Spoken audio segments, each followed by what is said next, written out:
Hello, everybody, and welcome to another edition of CCC Talks with Mark O'Loughlin and the Cloud Credential Council. Now, today we're joined by Kirstel, Chief Digital Officer at nydla.org and Chief Digital Evangelist and co-founder at Ervia Health. So, Evan, thank you so much for joining us on today's podcast. Thanks for having me. I wish I were actually in Dublin right now enjoying a nice pint.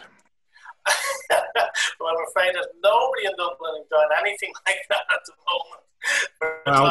At home, perhaps. A nice Guinness at home. That's I take sentiment, and absolutely, yes, a good place. Good place here. Now, Evan, thanks for being with us. Now, you describe yourself as a B2B thought leader and a top technology influencer, helping B2B tech brands achieve a high level of visibility and scale across their social media landscape. You also have chief digital roles, namely at nydla.org and Ervia Health, in addition to co-founding Ervia Health. Listen, a lot of background there. Tell us a little bit about yourself, please. Yeah, my background is 30 years as a kind of practitioner in the enterprise tech world, actually mostly in telecom and wireless, where I worked with lots of companies from semiconductor to systems and application developers in enterprise communications. And the last 10 years or so of which I've been obsessed with social media and digital. So I've been personally and professionally out there as an industry observer, kind of a curator, and highly engaged on these social media channels, which we're all glued to right now. So happy to share my 2 cents with you today. Great. We'll probably cover a little bit about what that means in today's situation that we find ourselves. Lots of background there. I actually want to start talking to you a little bit about multi-cloud. I've seen you talk before about multi-cloud depth. I wanted to ask a question for our listeners. From your experience and your viewpoint, what is multi-cloud? Well, multi-cloud is leveraging, best of breed. It's about taking the opportunity to build on, multiple cloud platforms. I mean, we hear a lot about Amazon and AWS and Azure, but there's actually, a ton of fascinating platforms. There's a ton of niche developer platforms and tools. And the notion is for diversity and redundancy and scalability globally, the idea of building across those multiple clouds and not being sort of locked into one particular vendor, which is, from an enterprise perspective, very attractive. Yes. And I think with that in mind, we do find ourselves in precarious times at the moment, global crisis, this kind of thing. I think for the organizations that are getting through this or still operating or whatever, I think a multi-cloud strategy probably suits or gives some flexibility or gives something, more platforms to think about how they can do things differently. I think today's world is now thinking about how do we do things a little bit differently. And maybe multi-cloud would be a good approach, but adopting and architecting and doing things with multi-cloud, is that easy? Is it difficult, or is it, well, that's just the nature of it. If you want to use these tools, you have to go learn them. It's just a different type of architecture. Yeah, well, in enterprise tech, nothing is easy, as you know. And indeed, there are benefits to being all in on a platform in terms of scale, in terms of price, leverage, and in terms of training and enablement. But there can be also benefits in multi-cloud, particularly if you look globally. There are regions of the world, if you're a global multinational or an app developer who's rolling out globally, where certain clouds have certain advantages and appeal. There's availability limitations. I mean, they're not all created equally in every region in the world. I'm not sure where Dublin or Ireland, for example, what your local, best of breed providers are.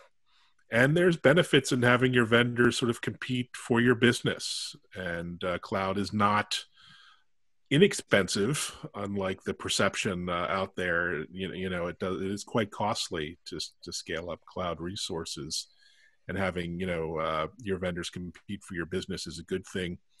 Also for disaster recovery, I mean, cloud regions do go down, and this will increasingly be a challenge. And so having some diversity built into your architecture, your network can be of value as well. Yeah, I like that point. A lot of people in the earlier days of cloud misunderstood that we thought clouds never went down, but they certainly do. And I think you have to architect. Again, I've seen a lot of experience where you're almost architecting your cloud or multi-cloud strategy and approach somehow based on contracts, first of all, and then the technology, second almost. Because sometimes in the contracts, it can say, well, if you're in this zone, in this region, you can experience an outage. You likely will, but it won't impact against the cloud provider's SLAs because you have to architect in redundancy, geo-redundancy, and all that kind of stuff.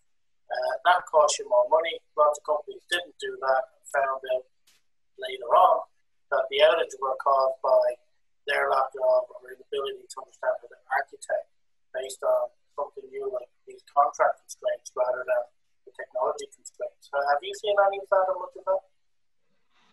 Yeah, particularly the area where I'm quite active is the real-time communication space. When you talk about what we're doing now with latency and jitter and network performance, I mean, not all clouds are created equally. And there are certain regions or certain providers that do work especially well, with certain conditions, or maybe have some advantages when it comes to certain features and functionality. And so, as a provider, you have to do your due diligence. I was interested to see that Zoom, we're using a Zoom video call, chose Oracle as their cloud provider. Yeah. Probably not the least of which was a bit of a snub to their competition at Microsoft and Amazon.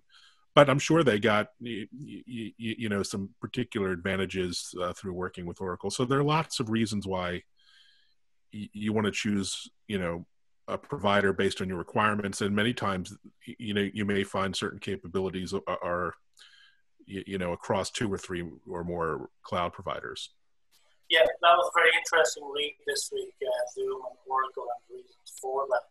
But equally, you could say Zoom is using multi-cloud if they're using, I don't know what they're doing, but if they're using, say, Office 365 for email, that's a SaaS.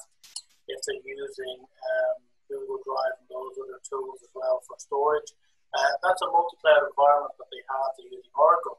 So I think one of the misconceptions with the multi-cloud was that people didn't look at the SaaS providers as being part of this multi-cloud. When in actual fact, if you're using a number of SaaS providers, you're already in a form of multi-cloud these days.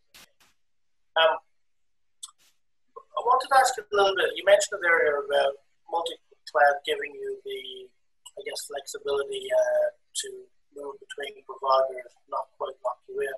But the question I wanted to ask was, do cloud vendors, in your experience, really allow or facilitate this level of multi-cloud? And the reason I ask that is surely they want you as much as possible in their cloud, kind of locked in. So can we really achieve multi-cloud, or do we just get a bit of it that we're allowed to get? But it's in cloud providers' interests that we don't switch, we don't move. What's your experience? Yeah, I mean, lock-in is always good if you're the vendor. You want the customers locked in for as long as possible. There are some innovative providers out there who are, delivering a, sort of window into multi-cloud. So you have a contract with, for example, CenturyLink here in the U.S., have a multi-cloud offer, or Telefonica in Europe, and they're essentially delivering multiple clouds through their data centers. Yeah. Equinix is another. So depending on your requirements, it may be of value to work with one of those intermediaries or other providers who can do the cloud switching and routing and provisioning through their networks versus working directly with the cloud provider, which is fine for some developers, but not for everyone. So it's a complex landscape. It's worth really doing your due diligence. Absolutely. I think there are still there was and there still is a gap in the market for those intermediaries. If you're not the tier one cloud provider like some of the big players, but there is certainly an opportunity for intermediaries to pull together multiple clouds and to help you use those and work between those. But I think it's an interesting space. I think multi-cloud, at least before this crisis, was a big thing. I think it will be for years to come. I think it will be a strategy that people will look at. How do we get access to these platforms? How do we make them work? And I think we might see a little more integration of these integrators or these intermediaries. Yeah, and there are they're the big 3, 4, 5 cloud vendors we all know, and are top of mind. But there are also a lot of niche cloud providers that provide a really compelling set of infrastructure services, and companies like Twilio here allow you to build on their cloud very specific telephony applications, Blue Ocean and other kind of hosting providers. So it really comes down to the requirement and also service and support, and how to work with that particular vendor. And you may find there are niche providers who can really offer you something. Maybe it's hosted data center. Maybe it's not really even cloud, but maybe you have a managed service of some kind. So that's why the CIOs get paid the big bucks, is to navigate through these challenges. I tell you, they're navigating through some choppy waters and challenges at the moment. So maybe this is a good stuff that all these tools and clouds and platforms are available.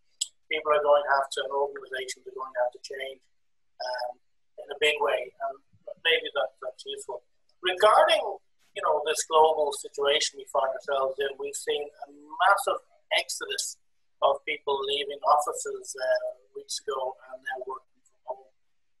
Do you think we could have achieved this level of remote working collaboration globally without the use of cloud tools? Could we have done this 15 years ago, the way we managed to achieve it? No, definitely not. No, it's a good question, a good thought exercise, but I think, really everything is kind of coming together at the right point and the right time in terms of fiber to the node, in terms of your broadband access in many countries, sadly not enough places, in terms of the capacity of these networks to provide, capacity on demand. We've seen, even companies like Microsoft and Google, 700-800% increases in utilization of collaboration tools. And it really is only through, a cloud first, kind of approach that it would have been possible. And, amazing that these companies from Cisco to Microsoft to Google have been able to scale their networks. So it's a testament to the idea of the internet, but also, all the technology that's been in play for the last couple decades that allowed them to scale. Yeah, absolutely. I do see that, and I do believe it. It is a big, test now of broadband capability, fiber capability around the world. That's something they can only improve on. So it looks like the technology was there to enable us to remote work. And again, in your experience, what you've seen, do you think office workers were prepared to, use remote working technology? And secondly, are they prepared to communicate remotely, instead of face to face during this period of time that we find ourselves in? Do you think the people were ready for that? No, not at all. I think a lot of people, it's been quite a shock, obviously psychologically, but specifically work-wise. Most people don't do what I do, which is, work virtually 24/7. They have their job, they go to the pub, have a pint, and go home and leave their work behind. And I think that's frankly quite normal and natural for most people. And so this new environment, I think, is taking a heavy toll. I think most people technically aren't really well prepared to work from home. They don't quite have the guidance and the setup that's ideal. And a lot of people, including ourselves, are still struggling with the tools and the platforms. So it's, it's been pretty ugly in my experience. And there's a lot of learning yet to do. with adoption of best practices and tools and technology, and the providers too, where a lot of them are playing catch up, with their platforms, making them easier to use and more accessible for a bigger audience. Yeah, absolutely. I always think that the technology comes first, and then the people aspect of technology comes later. Generally, much later. I think we saw that with cloud years ago. A lot of people adopting a cloud-first strategy. A lot of organizations doing that. But when we drilled into those organizations, look at what's the real strategy? Why are you using cloud? They didn't know. The people didn't quite know. They just followed the market, and then they used the training of it and all that. Things to come together. But I guess I'm not sure we're going to go back to the office anytime soon. I mean, if at all, we'll go back in stages or in phases. We certainly won't go back all at once. And I think as we adapt and adopt these technologies, people will get more comfortable working from home and really not want to return to the traditional cube or open plan kind of setup for a variety of reasons. And, the companies are beginning to realize that they probably many of them could have worked from home in a lot more flexible way a lot sooner. yes. So it's really going to be interesting to see how this, quote, return to work will unfold. Yeah, I agree. I think it will be in stages and slow. But I think, a lot of people now realizing how much time they get back, not caught in that morning commute, evening commute, probably even work a little longer to say, rather than spend 2 hours in traffic, I'll work an extra hour, happy to do that. Yeah, people are working really more. I mean, I think I saw data that people are working 2 to 3 hours more now that they're working from home. So now the question is work-life balance, and there's a lot of stress involved in that as well. So yeah, it's going to be interesting to try to unwind and get back to that new normal. We wait for that one. I wanted to ask you, you talk a lot about IoT as well, Internet of Things. Wanted to, where, say, we were back in normal times, would it have been safe to say that, not more companies were needing to, I guess, embrace Internet of Things and understand what they could achieve? So before all this crisis hit, there was companies looking at IoT. In your experience, was it a small number of companies and organizations globally doing something with IoT, and were they finding it easy, or was it difficult? Yeah, IoT was and is still, one of the top phenomenons that we're seeing in the enterprise and right into the home. We're seeing a mass adoption of Internet of Things enabled devices. Now we're stuck at home. We're even more aware of our, technology setups, and a lot of us are deploying, Apple and Amazon and Google home style devices. So that's been accelerating. And in the enterprise, there's just tremendous real world returns, real value in deploying IoT. I mean, there's so many use cases for IoT, whether it's in the industrial setting or in, fleets and tracking, or whether it's in, health patient monitoring. It's just very practical, how IoT is enabling businesses to transform and to digitize and help their customers, that there's just no going back. It's such an obvious return on investment, no matter what the business or the industry, that wave is just going to continue, I think. And would you agree with this? What I'm seeing, I talk to a lot of companies about IoT and trying to figure out what they're doing. They seem to, the majority I've come across, seem to look at IoT and pose a question: what can we do with Internet of Things to make more business, make more money, do more business, whatever that is?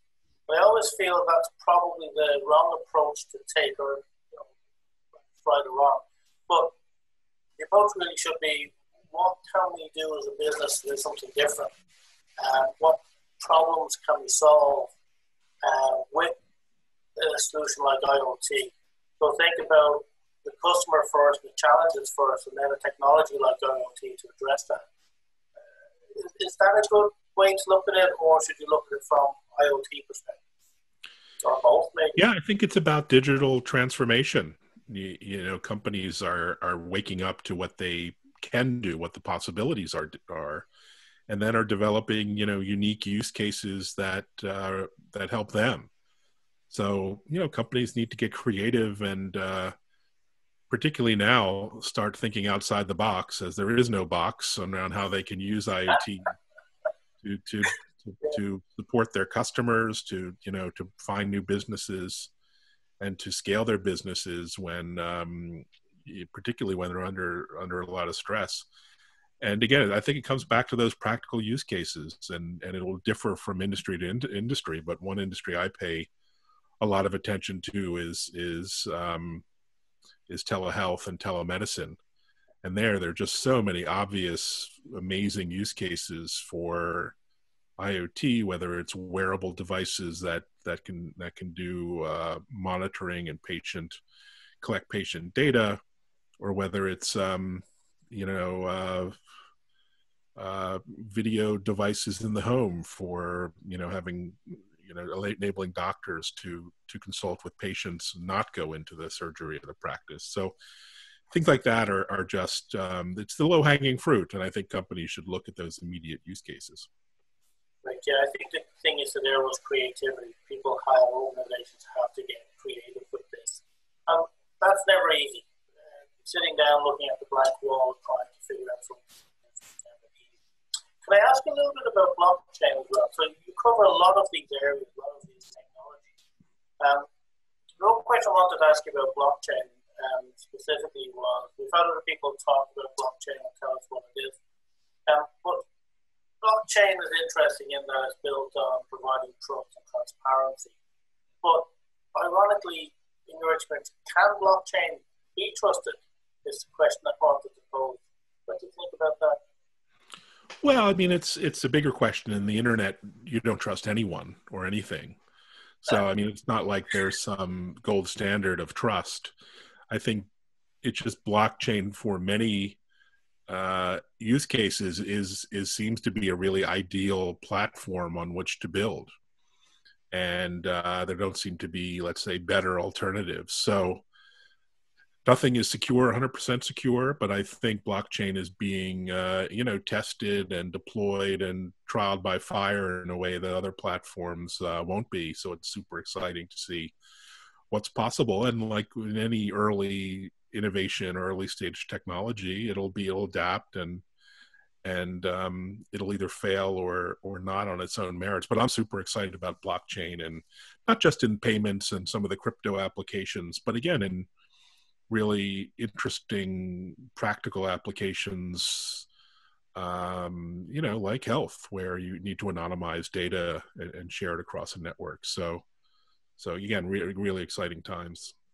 I think it is. There's 3 or 4 technologies we spoke about. I think if we take cloud, Internet of Things, blockchain, and maybe we didn't mention it, but 5G, put that into the health environment, especially the situation we find today, I think there's huge potential and opportunity and creativity for coming up with a new health experience using those technologies and some physical tech.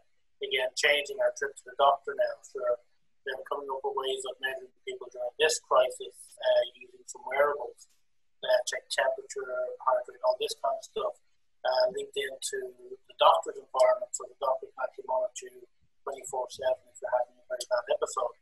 But we would have had reluctance to that in the past. And I think in this new world, whatever it evolves into, that reluctance will probably fall away and become the new norm. So I'm very excited about that. Evan, I have a couple of quick fire questions. Normally towards the end, we go to a couple of these. They're very short. Just going to throw them out there, and you can give us your answer in about 30 seconds or less. Let's see how we get on. Question 1, is cloud overhyped, do you think? No, not at all. I think it's one of those technologies like the internet or a first mobile phone that is appropriately hyped. I mean, these things are transformative and are going, are not just changing our lives now, but will continue to impact IT. Yeah, I love that. Appropriately hyped. I love that. I'm going to blog about that and talk about. You mentioning that's really good.